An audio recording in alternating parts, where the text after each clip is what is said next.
আজকে দুপুরের আয়োজনে কি করছি? হ্যালো এভরিওয়ান, আসসালামু আলাইকুম। সবাই কেমন আছেন? আশা করি ভালো আছেন। আলহামদুলিল্লাহ আমরাও ভালো আছি।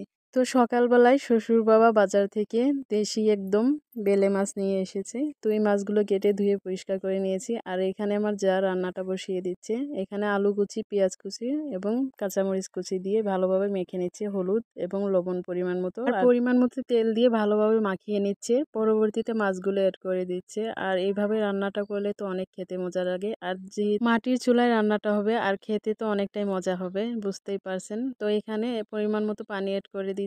আর রান্না হবে করলা ভাজি এবং কচুর শাক ভর্তা। করলাগুলো কেটে নেওয়া হচ্ছে আর কচুর শাকের জন্য পেঁয়াজ, রসুন এবং কাঁচামরিচগুলো কেটে নেওয়া হয়েছে। আর এখানে করলা ভাজিটাও বসিয়ে দিচ্ছে। রান্নাটা আমার শাশুড়ি মা করছে আর এখানে আমি ভিডিও করে নিচ্ছিলাম। আর রান্নাটা আমার শাশুড়ি মাই করছিল, যেহেতু ভিডিও করার লোক নাই। আমার শাশুড়ি মা বলছিল তুমি ভিডিও করো, আমি রান্না করে নেই। আর আমার যাও কেটে বেছে দিয়েছে। আর এখানে তারা অনেকটাই আমাকে সাপোর্ট করছে। এটা আমার কাছে অনেকটাই ভালো লেগেছে। করলা ভাজিটা হয়ে গিয়েছে। কচুর শাকটা ভালোভাবে কেটে পরিষ্কার করে রান্নাটা বসিয়ে দেওয়া হচ্ছে। কচুর শাকের রান্নাটা শেষ পর্যায়ে পেঁয়াজ কুচি, রসুন কুচি এবং কাঁচামরিচের কুচিটা দিয়ে ভালোভাবে একটু নেড়ে চেড়ে নিবে। আর এই রান্নাগুলো সব কমপ্লিট। এখন ভিডিওটা রং করে নিয়ে খাওয়ার পালা।